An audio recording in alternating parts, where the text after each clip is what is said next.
It's Thursday afternoon, it's 4 p.m. in Central Europe, and it's Space Café China, Greater Bay Area time. Our Space Café GBA with Blaine Curcio today will begin very soon, and this will be a new format where we will interact with Blaine. So thanks for joining us for our talk today about the Chinese space sector in a changing world. As always, we appreciate your participation and your ongoing feedback. SpaceWatch.Global is and will remain a Europe-based online platform for information in and about space and new space activities in a geopolitical context. I would like to thank all of our private and corporate supporters that showed their commitment to keeping our independent journalism alive. We really appreciate that. I know many of you are already familiar with the website, with our bi-weekly and daily newsletters and the Space Café podcast. The last one, one featured Stephen Ramage. On Tuesday, we put it out about the Earth observation. Just give it a listen. A very interesting conversation Marcos had with him. For all our fans of audio content, we have also new episodes in the Space Café Radio, and I can tell you that Emma prepared a great mini-series on the Artemis launches, and as soon as this wet rehearsal happened and they give it a go, we will put it out. So we also keep our fan shop open online for you to support us actively and become a space watcher. If you've missed any of our previous web talks, we have an archive available on our website in the events section and on YouTube. So that's a one-man production today, so don't worry. You may wonder, Blaine, China, two hosts, but you're right. We have listened to you and your ideas, and here we are with a slightly new format. Blaine, who has run the Space Café China, will be our guest for a quarterly update on China, obviously. Maybe that will extend to a kind of roundtable, but let's see where we are going. Before introducing our guest, I would like to welcome Emma as my co-host here. Hello. Gatti is our senior editor at SpaceWatch.Global and our host of the Space Café Italy and Black Ops, and she runs her own Space Café radio series as mentioned before. So welcome, Emma, and thanks for exploring with me and our audience the depths of China in space. Would you like to introduce our guest today? Absolutely. Thank you, Torsten. So let's all give a very warm welcome to Blaine Curcio, who is originally from Chicago, but now is based in Hong Kong. Blaine is a space senior consultant for Euroconsult and has more than 10 years of experience at the intersection between China and cutting-edge technology. We primarily focus on the space and aerospace sectors. His expertise lies in political economy, particularly as it relates to China and the United States, space and satellite, and alternative assets. He's also the co-author and co-host, you might already know it, of the Dongfeng Hour, a very famous and popular YouTube channel and newsletter focused on the Chinese space industry. Blaine, thank you for being here with us. How are you? I'm doing very well, and thank you very much for the invite. It's good to speak with you. It's a pleasure. So we're here today because obviously China is the rising star of the space sector. Someone went as far as defining it the only country that can compete with SpaceX and the US. And the US seems particularly concerned about it. So having China in the space race changes the geopolitical balance, and to whom China will decide to tie collaboration in the future will make a profound difference on this balance. Alas, the stocks are incredibly high. And Torsten, over to you. Shall we kick this off? Absolutely. And I love to see our audience that we have a number of people from the East Coast of US in the house. So hello. Feel free and good morning to you, and feel free to challenge us and challenge also Blaine with what you have to say. So, did we lost Emma right now? No, I'm here. Okay, good. Let your camera open, otherwise we can't see you. Let's start about the general climate, space climate, this outgoing quarter. So how do you see China's position right now, Blaine?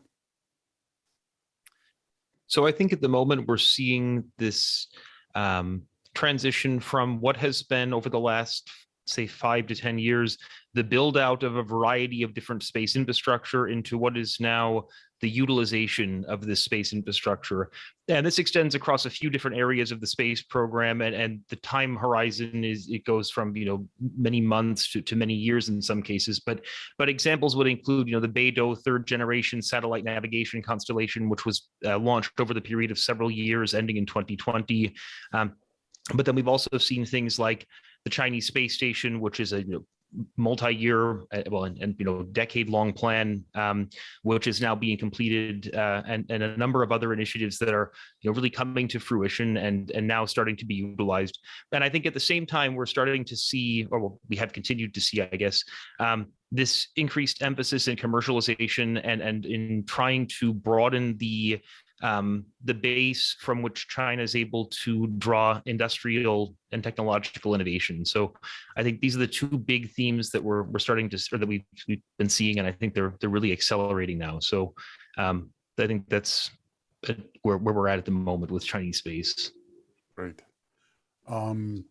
We have seen the news, and we will talk about the very bad news in a few more moments, but we also have seen the lockdown for the entire Shanghai region with, I think, 25 million people. So what is the current impact on space in China due to this, again, pandemic? And is that somehow related, or is it just that we perceive it in this way? I think if anything, the space sector in China would be probably, quite a bit more resilient now, even compared to 2 years ago, in the sense that 2 years ago, and even more so prior to that, you had a fairly concentrated space sector around a handful of cities, whereas now you have space companies, both commercial and in some cases, quite large subsidiaries of state-owned enterprises that have started to proliferate in more cities. So to your point about Shanghai and also Shenzhen a couple of weeks ago being shut down, these two cities, while having fairly significant municipal space sectors, it's a relatively small impact, I think, on the broader space economy within China. That being said, I have spoken with companies in other provinces. For example, up in Jilin in the Northeast, there's a couple of companies there and that I speak with, and they're really very much on lockdown now for 3 weeks, and it's it changed. They need to. They're working from home, but things continue to go on, and the launches continue to happen, and it's interesting in contrast to. I believe it would have been late last year when there were lockdowns at one point in Jiuquan or in the area surrounding Jiuquan Launch Center, and it caused some delays to launches. But up to now, I think the launch sites have remained open despite these recent lockdowns, and so it seems like, things are moving along. Okay. What we also recognize is with the pandemic is let's call it an international self-isolation of China. In and outbound. I mean, you have been traveling during the pandemic in and out, and we have been in contact. I mean, staying weeks or in hotel rooms on isolation. What we see is also on conferences. So this absence of Chinese organizations in these big shows. I mean, wherever they have been, is that just due to the pandemic, or does that have a new method as well, that they don't care what's going on worldwide? Well, I think there's certainly, I think, quite a lot of interest among Chinese space companies and just China more generally about what's going on outside of China. But I do think you're right to point out that we've been witnessing over the last 6 or so months this interesting contrast between the rest of the world really starting to open up and conferences to take place in person and international travel to resume, and to really have even more recently countries in East Asia that have been quite strict about lockdowns, places like South Korea or Japan are starting to open up as well. And China most certainly still is not. And it's been interesting to speak with Chinese space companies about both regional conferences, so conferences in places like Singapore that will be coming up, or more kind of international global conferences. For example, one of the couple of weeks that's circled on my calendar is in the upcoming, in September, there's a 2-week stretch where you have Euroconsult World Satellite Business Week, and then also the IAC, both in Paris, 2 weeks in a row. And I've spoken with a handful of Chinese companies about this, and they don't plan on going, and they seem quite certain that they will not be able to go in September. And I think to your question of, what's the cause for this, I think it's part of it is that logistically, it's still quite difficult to go out to leave China in terms of getting a passport renewed, in terms of quarantining when you return. If you test positive, then it's sort of uncertain as to how long you would then end up being. I mean, there's a lot of logistical challenges. But then I think another element to it is I think there's still a significant cultural difference between the West and China, which has emerged rather more recently about about COVID more generally, where it seems a lot of people in, say, the US, where I come from, or in my experience in Europe towards the end of last year, people are starting to kind of transition to this sort of living with the virus mentality, where it's kind of like we're probably going to get COVID at some point. It seems fairly mild in most instances, and so let's start opening up. And I think in China, you still have a very, a similar mindset to what we had maybe 2 years ago in the West, where it's like, oh my gosh, we just don't want to get COVID because no one really knows what happens. And so I think that's also a factor in just international travel more generally. You talk to people in Chinese space companies, and they almost have a kind of fear of leaving. It's interesting to see. I see. Last point from me here, and by the way, in the Q&A, Dwayne and Mark, we have recognized your questions. We will answer them later on. So trust me, it's on our list as well, your topic. So, but last point for that block here, how does the new space policy in China is kicking in? Any concrete points or updates to make here already? Or is it too early? For new space policy, well, for Chinese space policies, we've seen over the last couple of months, not necessarily policies, but we saw the publication of the 2021 Space White Paper, which was published in January of 2022. And essentially that discusses the previous 5 years, and then it discusses the coming 5 years in fairly high level, but nonetheless fairly specific terms for major projects and other ambitions. And so in that white paper, we saw quite a few of the kind of expected topics, things like satellite internet being supported, things like the lunar missions upcoming over the next 5 years, and then also some interesting international collaboration ideas. They talk about having specific projects with countries like Pakistan and Egypt over the next 5 years. The Chinese space station, human space flight is a major topic as well in terms of actively supporting that. And then the other element of this year's white paper was a fairly significant, but a continuation from previous years, emphasis on UNOSA, the United Nations Office of Outer Space Affairs, as a sort of international entity for the management of international space dialogue and affairs. And I think that's it's been interesting to watch the relationship develop between China and UNOSA over the years. So in terms of recent... Do you know if there's a delegation right now in the ongoing legal subcommittee in Vienna? That I do not know, but okay. That's an interesting question. I can ask. We have our feet on the ground there as well. Yeah. Okay. Oh yeah. Good. Yeah. Emma. Yes. Be aware, now Emma kicks in with her question. So, you have any, I mean, it's a rhetorical question, I know, but do you have any questions on the geopolitical weather on the plate? Torsten is like the good cop and I'm the bad cop, Blaine. Well, I'm going to make you sweat now. Yes, of course, I have plenty. Very interesting, the question on the isolation, actually. Like when we speak about China and regulation and space, I feel like isolation is in a sort of way the weakness and the strength, but maybe we will have the chance to reflect on this a bit later during the Q&A session. I'm going to ask the $1 million question, the elephant in the room, obviously, Ukraine. how do you think China is placing itself regarding the present tensions between US and Russia over the invasion of Ukraine? Please elaborate. Sure, that is a bad cop question indeed. Geez, that's a big question to start with. Let's see if let's see how I can wade You through knew this it was minefield coming. a little bit. You knew Yeah, it was coming. a little bit. Okay. So I think certainly China is in a delicate spot right now with Ukraine, and I think that it's difficult to outwardly do very much in support of Russia, but likewise, it's difficult to leave Russia hanging, as it were.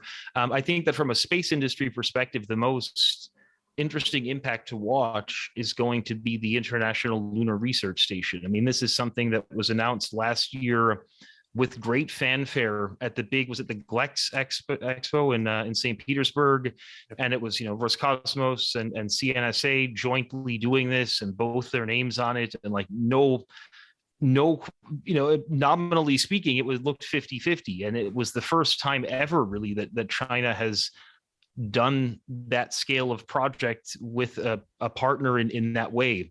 And so now to have and now over the last year, you've seen, I think broadly speaking, ILRS has done reasonably well in terms of getting some interest from developing spacefaring nations. I mean, Artemis likewise has done quite well, but I think ILRS has gotten some interest from people that I've spoken with in other countries, and you've seen fairly high profile people from Europe talking about being interested in looking at it a little bit, and that all becomes, I think, considerably more difficult now, or at least Russia's role as a 50% partner on paper at least, or at least something close to that. It complicates a lot of that. So I think that's going to be something really interesting to watch moving forward, and I think probably will exacerbate the nature of the ILRS of being a very China-led project that has Russia supporting certain things in a very much secondary role. But I think that'll be interesting to watch. The other element I think that's important here is, China has a lot of small-scale collaboration with Ukraine in the space sector. There's a lot of there was a meeting of diplomats between the two countries last year where they talked about something like 70 projects between the two of them in space and aerospace, a lot of it being for subsystems level things like rocket engines and this type of technology. So I think there will be some impact there. And that's another thing to be watching out for. But I think overall it's a tricky spot for China. Well, for China to be in terms of not really wanting to do anything too antagonistic towards its very large and not particularly well liked northern neighbor. So let me challenge you on a bit beyond this. Not because I want to put you on the spot, but because I'm really interested in your informed opinion. So some analysts suggest that China will sit back and observe because in a sort of way, anything weakening the US, it's good for China. Others saying that instead that it's really not politically convenient to China to openly antagonize the US supporting Russia, unless China will actually condemn Russia openly and will not back them up. So there are really two different opposite thoughts, line thoughts on the web, on the community. What's your view in regards? So I think that, officially at a state level, China can sit back and observe and not really take a side and still be having some tangible benefit from the situation from a very kind of realpolitik perspective. For example, you have situations of Chinese farmers going into Siberia and buying up land and having considerably higher yields on that land because they work very hard on that land and because it's, I guess, better land than on the other side of the border, which has been farmed much harder over the last, say, several decades. So I think you have a situation where probably more of that is starting to happen because you would have very inexpensive land on the other side of the border during a war in Russia. I would venture to, or at least cheap currency. But that being said, in terms of just standing back and just letting the war play out and weaken the hand of say both the US and Russia, it's entirely possible. I mean, I think that's more likely than China proactively doing something in favor of Russia or again, doing something, I guess, against Russia. I think sitting back and watching it play out is not an unlikely outcome, at least for the medium, for a while. Few months. Let's speak about another interesting accident that I like to call it the Starlink scandal.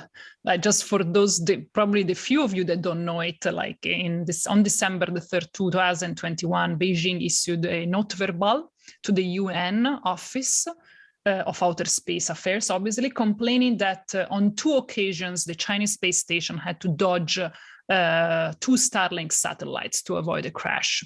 This created a big bureaucratic diplomatic ruffle because the US didn't obviously like it. They refuted the allegation and they said that China never tried to contact the US or SpaceX about this matter. And furthermore, China still misses transparency in communicating the orbital positions of the space flights. On the other side, China said, no, it's not true. We called you, but you were not around. You were not there. It became a bit of almost a soap opera into like, a diplomatic folklore as somebody could define it. Alas, what's your view regarding? So what's China's strategy? What happened during the Starlink accident? Yeah, so there's a couple of ways that you can look at this. I think the first angle is I do think that the fact that China is going through the UN and doing this in a very kind of procedural, very multilateral institution type of way is in a certain way, even regardless of the outcome, it is kind of an indication from China that they're legitimizing the UN, or they're kind of going to the UN as the authoritative body for such things, which I think is in a certain way, and this could be reading too much into it, but in a certain way, it's implicitly kind of rejecting a more US-led outer space order, let's say, in favor of a more UN-led outer space order. And to the extent that that's really going through the minds of Chinese leaders, I can't really say. But and then I think the other thing to consider here is probably there were instances where a couple of satellites got closer to the space station than they normally would have or should have, and it seems like it's a definition issue between China and the US of what is too close to the space station or something along those lines. But I think that from it doesn't hurt China to bring negative attention to Starlink in this way. I don't think, and I suspect that maybe not wanting to slow down Starlink, but maybe trying to at the very least kind of assert their own their claim to sovereignty, as it were. I think there's maybe some element to that, but overall it seems like it was probably a definitional issue of what was too close, and to what extent did the US need to warn China, or did they or not. I really can't say, but then I do think that there's a certain level of symbolic importance of just the way that China went about the whole process, and the way that the way they went about the whole process. Absolutely. The symbol was very important, very, very interesting, as you say, that they decide to go through the UN. Absolutely.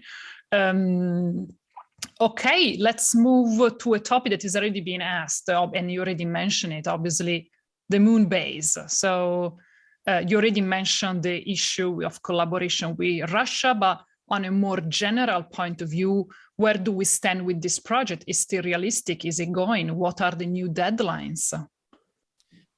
Sure. So in terms of recent updates about China's lunar ambitions, so we heard, and I guess just a little bit of context first. So a couple of weeks ago, we had these so-called 2 sessions. And so this is a major political consultative meeting in Beijing. So you have the National People's Congress, or the NPC, and then you have the Chinese People's Political Consultative Conference, or the CPPCC. And so basically these 2 sessions, they're held every year in Beijing. And on the sidelines of these 2 sessions, there are interviews with different political and sort of industrial leaders. And increasingly, we've seen space industry leaders interviewed during these 2 sessions. And so for a couple couple of the different areas that we're going to discuss here, first of which being lunar ambitions, that would have been the source of the most recent updates with some interviews from this 2 sessions. And so again, a couple of weeks ago, we did see Wu Weiran, who's the chief designer of the China Lunar Exploration Program, and he gave some updates about the 4th phase of the China Lunar Exploration Program. And this 4th phase essentially overlaps with the reconnaissance phase, or kind of the first phase of the ILRS. And so it's going to be taking place over the next, say, 8-ish years. And the main 3 missions over the next 8 years from a lunar perspective are going to be Chang'e 6, 7, and 8, although they're going to be launched in a different order. So it's going to be Chang'e 7 being launched first, and that's going to go towards the lunar south pole, looking for water and ice, and also having some different hoppers to explore the area near the lander. And then you're going to have Chang'e 6 follow on with that, and then Chang'e 8 is going to be towards the end of this decade. And so again, just a couple of weeks ago at these 2 sessions, we saw affirmation of these 3 projects coming up over the next handful of years, and those do seem to be pretty much on schedule. And I would point out that for big projects like this, over the last, say, 10 or 15 years, China has been pretty impressive about their scheduling. Like I was going back to looking over some articles from like 2010, and they were talking about how, oh, we're going to have a Mars mission in 2020, and it's going to be a lander, and it was literally as 2020, there it goes. That's they did well. So I think when we hear from Wu Weiran in a context like the 2 sessions, we can expect to see these 3 lunar missions over the next handful of years, let's say before the end of the decade. And so then just looking a little bit further beyond that, and I'll keep it brief because I know we have a lot to get into, but the next 2 phases of the ILRS, this International Lunar Research Station, it's going to be 2031 to 2035. You're going to start to see crewed missions, and then post 2036, you're going to see kind of sustained crewed presence and actual utilization of this base. So a lot going on over the next, say, 15 years in the Chinese space sector in their lunar ambitions. Thank you. Wow, heavy stuff, as you mentioned. So looking back into the past, I had the pleasure to be at GLEX in Beijing. I don't know when that was, and when China, for me, the first time opened their books and showed what they have on their map. And I was sitting there and just couldn't believe what I hear. I mean, and as you said, most of them is there. Hey, they landed on the far side of the moon. They're operating this rover again and again and again, and it survives. So, but point to make here also with the ILRS now, we see more and more countries are signing Artemis. Singapore, the latest one, earlier this week. And how does China see this international pressure now coming? I mean, or do they see more in international cooperation? Correct me if I'm wrong, the only country I heard of that is talking with China about participating at the ILRS is Brazil, if I'm not mistaken. But I haven't heard about anything else or any other countries. Yeah, no, it's a good question. I think a couple of points to mention initially. I suspect a number of countries are talking with both, and I suspect eventually you're going to have a number of countries take part in both Artemis and the ILRS to some degree. I've heard, well, so I think looking at the 2 programs as they stand now and what they are, kind of what is their value proposition to emerging to other space countries that are not yet signed up to one of them. I think Artemis is clearly more well-defined. It's nearer term. It's a little bit more rigid because of that, because it's already pretty well planned, and there's a lot that's already been done, and there's a lot of stakeholders already. And so if you want to join Artemis, there's a certain, I think, inflexibility that you may be signing up for. But again, in return for that, it's pretty well defined, and it's nearer term by a fair amount. If we look at ILRS, it's even before the Russia partnership with this was called into question, it was not particularly well defined other than, there's a 15-year-ish time horizon divided into 3 5-year blocks, and there's a bunch of missions in each block. But I think if you're a country that's wanting to sign on to the ILRS, you could have a very nice lunch with the CNSA and sign an MOU saying that we had a very nice lunch and that we're interested in doing the ILRS. And that, I suppose you could probably do the same with Artemis. It might just be a little bit more difficult. But digressing, I think either way, ILRS now, by its very nature, is just earlier stage, more flexible, probably more flexible with the amount of financial support is a tricky term when we're talking about lunar missions in 2035, but let's say financial support or terms they could offer. It could be that they could offer pretty good terms as well. It sounds that Artemis becomes the IBM of the moon, so you don't get fired for signing up, just in top. And it also sounds that we have a new race to the South Pole, as you mentioned before. So that will be an interesting thing to see. Let's move on to the next block, satellites. Honestly, I'm an avid reader, and we republished also all the Dongfang hours you guys have produced, and I think that these are an incredible source for information. But I lost track of all these satellites, satellite development. Maybe it's because I can't go along with these names because they all sound similar to me, but I lost track. So can we go into that? Let's start. Let's say Earth observation. Where are we on the Earth observation satellite developments from China? Sure. So definitely a lot going on in satellites, being satellite manufacturing and launch. So on the Earth observation side, we've seen this acceleration in the number of commercial constellations that are coming into the market. I mean, Earth observation in China up until a handful of years ago was a number of very well-funded, very well-utilized government programs like the Fengyun and Ziyuan and Gaofan satellites that continue to be utilized by different ministries of forestry and geology, this kind of stuff. But again, over the last handful of years, we've seen commercial companies start to develop Earth observation satellite manufacturing capabilities, and then somewhat more recently, they've been launching Earth observation constellations or handfuls of satellites. And so just the last few months, we've seen a couple of these commercial players really accelerate their plans. So the big one, it would be CGSTL. So it's based up in Changchun in northeastern China.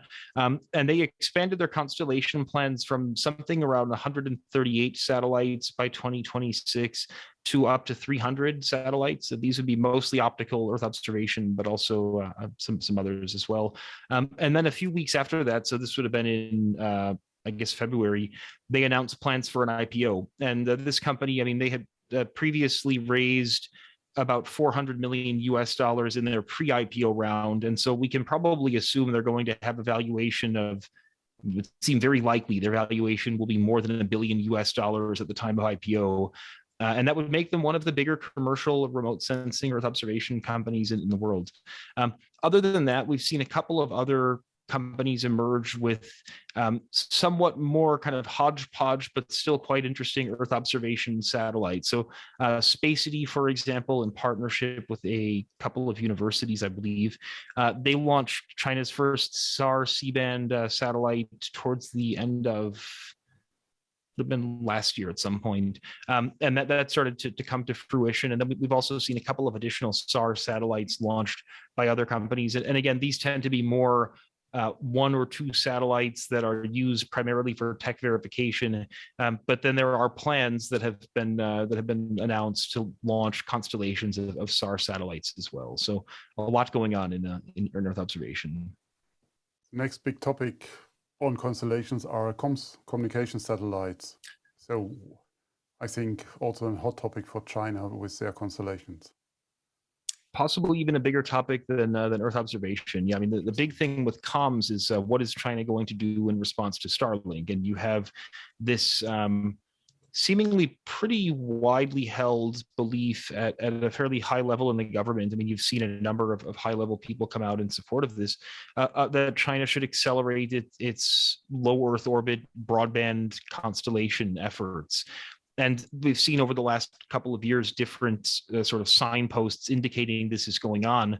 But then more recently, we've seen this China Satellite Networks Limited company founded. And then earlier this year, so Q1, we saw them meeting with the municipal government of Shanghai. And at the same day, you had the Shanghai government also publish some supportive measures for satellite manufacturing and for satellite communication applications, this kind of thing.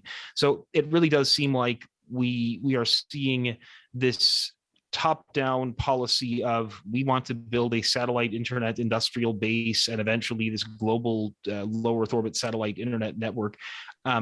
This top-down policy really starting to be implemented at a provincial and city level, and this has been a trend that we've continued to see in the first quarter of this year for comms. A couple of other highlights for communications satellites in Q1. We saw a batch of 6 LEO broadband satellites launched by Galaxy Space, and so those are 190 kilogram, 40 gigabit per second satellites. So pretty capable LEO broadband satellites. And then we also saw a prototype from ComSat, which is similar size, about 220 kilograms and 10 gigabits per second. So you're starting to see some of these commercial satellite manufacturers come out with quite sophisticated low Earth orbit broadband satellites. So that's been interesting to see just over these last few months. Wow. What about the satellites that we doesn't know about? So the military stuff, or I mean, we have seen a number of launches recently with an unknown payload in whatever secretive satellite. Any insights from your end? I'm quite sure you none have. that none that I could really share live, but no, just probably also very limited regardless. But yeah, I think in terms of some of these secretive satellites, it's been really interesting to see some of the technologies that they're being used for. I mean, we saw, I don't know if it was earlier this year or the end of last year, but we saw the grappling from that Shenzhen 21, I believe it was, satellite, which went up to the geostationary arc. And it grappled with a BeiDou satellite that had reached its end of life and brought it into graveyard orbit. So, and really, I don't think anyone really saw that coming until the grappling event happened. So the idea that China had even developed that technology was unknown.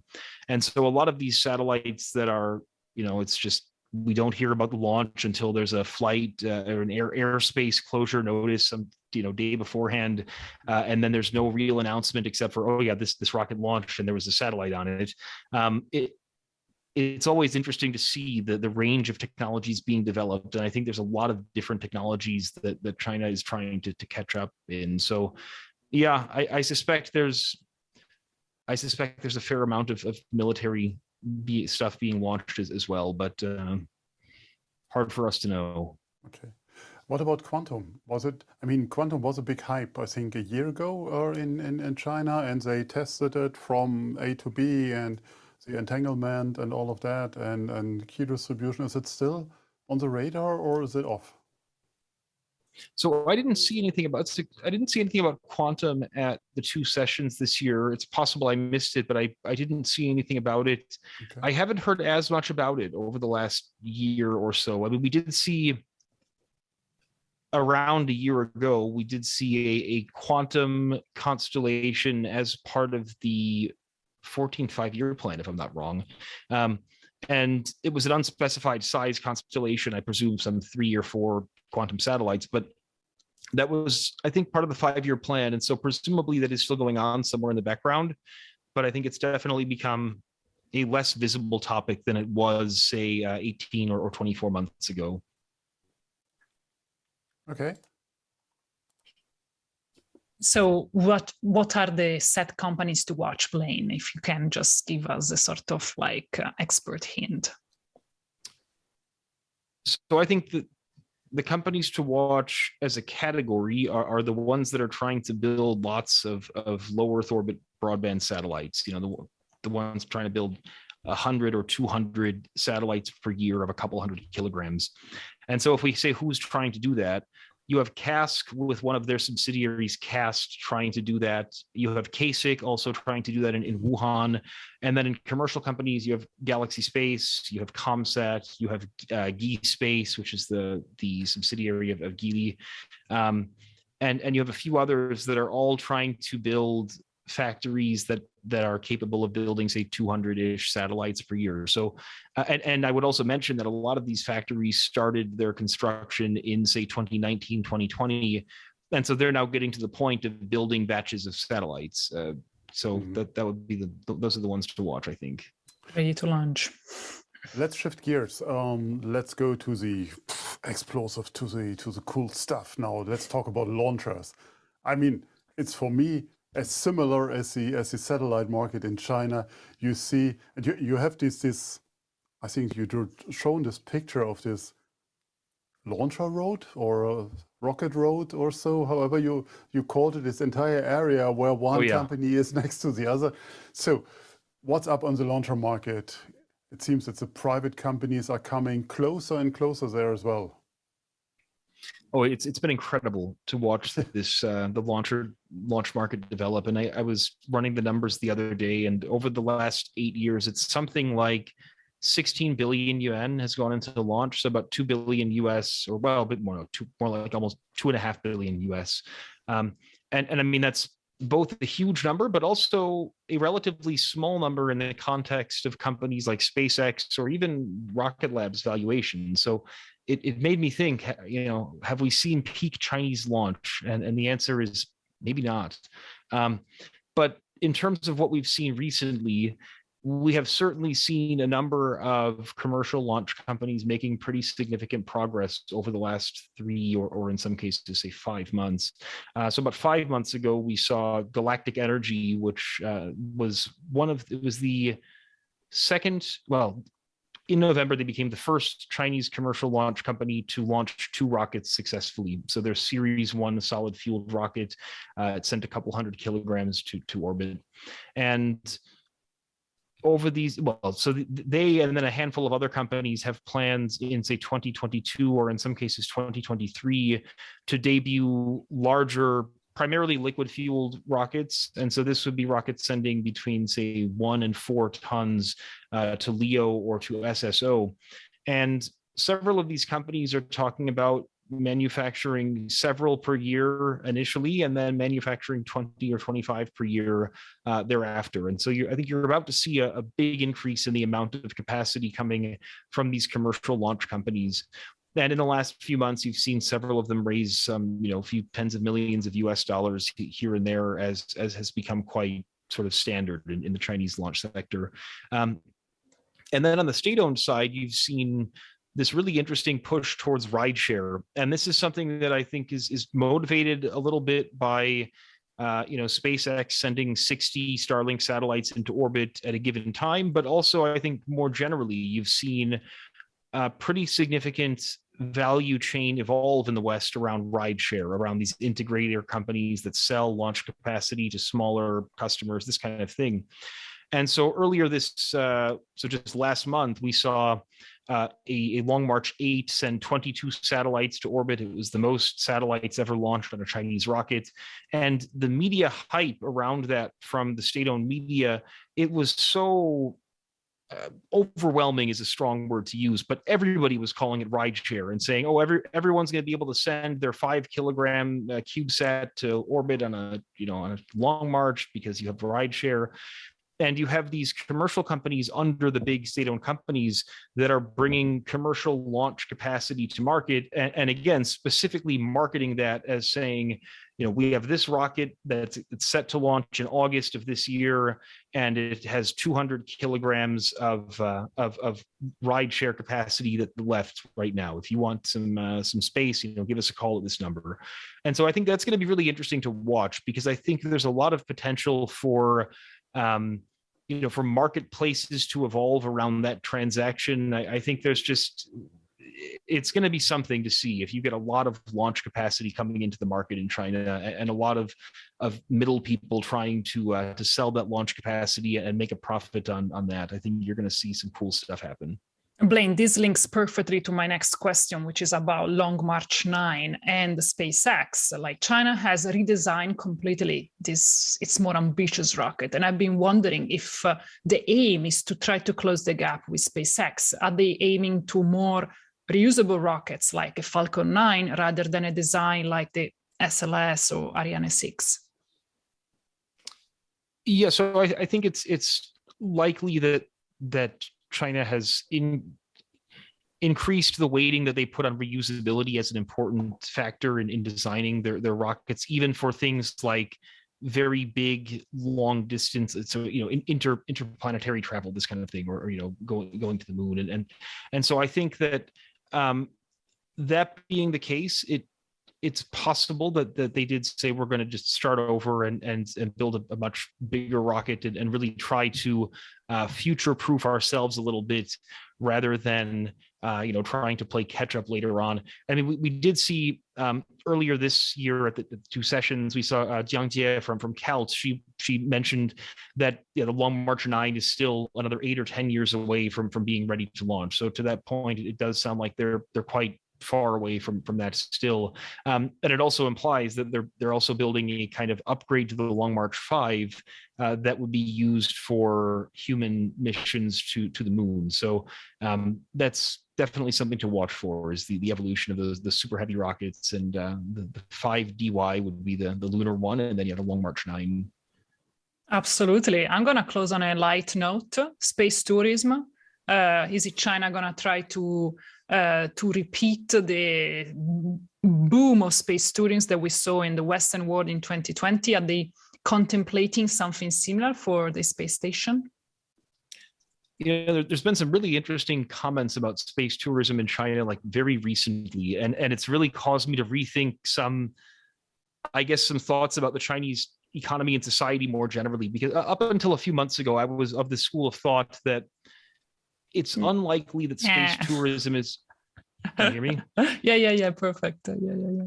Okay. I was of the school of thought that it's unlikely that space tourism is going to be that big of a thing in China, because it's such a conspicuous display of wealth that it feels, in a time where things like common prosperity are these kind of phrases are being used, it just seems inadvisable for people to be doing that, or unlikely at a minimum.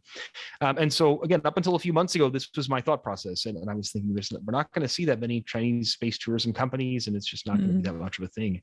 But then we've started to see companies like Space, which initially focused on rockets, and they still have rocket ambitions, but they've been developing space tourism type of vehicles. And then you've started to see senior officials, or in some cases space industry representatives, come out in support of space tourism, or of sort of the civilian use of space. So for example, it was interesting to hear at the two sessions, Yang Liwei, who was the first astronaut from China, so more of a figurehead type of person, and maybe not someone who should be taken literally. But he was saying that it's not impossible for ordinary civilians to be on the space station by the end of the 14th five-year plan period, so end of 2025. And, so it seems like there's almost these competing forces of I think China does want to kind of democratize space in the sense that it can be used for things like national pride, but also things like science, technology, education, industrial development, all sorts of ends that the Communist Party works towards, I think, while at the same time trying to balance that with, it looks a little bit, the optics are not that good when someone's paying a few $100,000 to go into space, when you have a society that's increasingly concerned about wealth inequality. So we'll see how that goes, but I think it's definitely something to watch for, and I think there has certainly been more interest and more support for space tourism over these last few months in China than I would have expected. Fantastic. I love to see this evolution, from like 2 months ago, I'm not going to see this. And then now, as things are changing so fast, it also demonstrates how fast the market is changing. So is anything we forget? Anything that we want to add? Otherwise, I think we're up to our 45 minutes. So yes, I think we forgot something. Questions. We have an active audience. I would like to get the questions here on the table. for you over to Blaine with a request for really quite short answer. I think most of them are short to answer. So Dwayne asks, Blaine, do you expect China to perform a moon landing at the South Pole by 2025? NASA's Artemis 3 is pending. It'll be close because Chang'e 7, I think, is planned for around that time frame. It would not be a crewed landing, but there potentially could be a lander by around 2025. I don't know if it's around 2025 is not impossible. Okay. And we have a question from Mark, who's asking, could you imagine that China's space station open up for ESA and NASA or privates in the near future? That's a very interesting question, Mark. Definitely, and that's something that we didn't get to during the discussion. But another thing that we heard at these two sessions was Zhou Jianping, who's the chief engineer for the China Manned Space Program.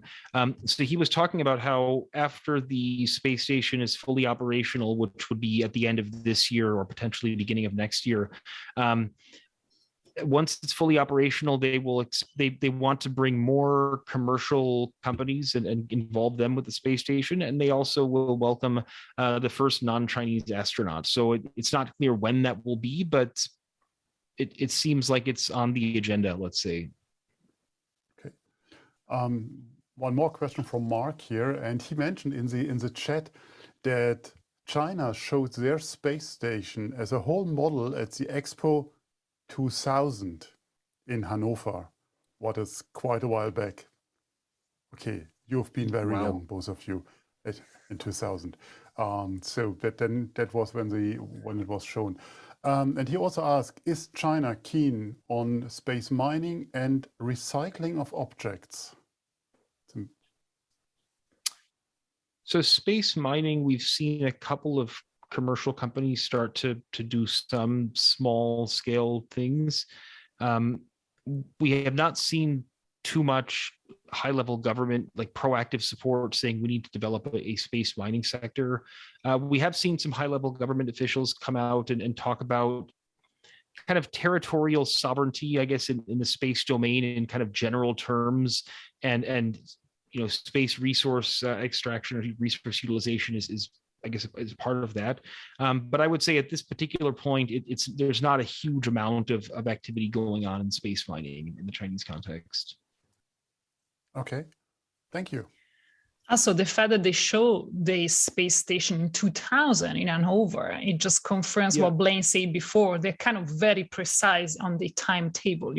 They say they're going to do it, they do it. Yeah, that would have been pretty cool to see. Absolutely.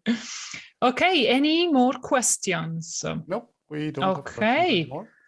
Blaine, thank you for the inspiring talk. It was fantastic to talk to you. Thank you for allowing us to pick your brain and being our guest.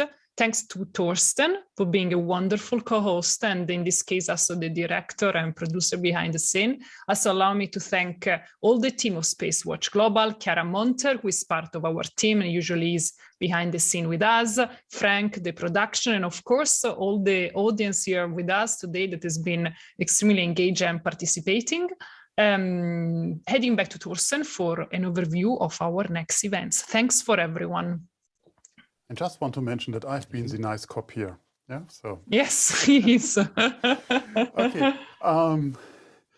If you like in the audience, please, the format, please give us your feedback. We are happy to learn from you what you want.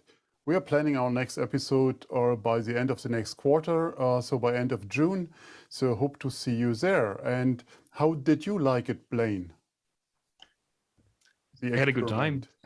Good. It was good. I appreciate the good cop, bad cop element. Then we did not challenge him enough if he had a good time, Torsten. Next time, twice as hard. Okay. I look forward to that. Okay. I mean, Blaine asked for it. Yeah. I mean, we listen to our guests. So before we are closing for today, please do not miss the upcoming events. We have tomorrow a white label event that we are running. Nothing to do with space, but it's something what we all are facing with at the health system and humanitarian aid.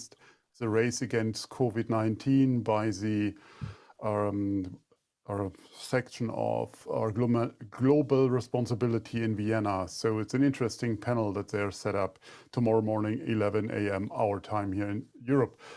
Next week, we have quite a full plan, agenda. On the 5th, on Tuesday, my 33 minutes I will do with Catherine Cavada.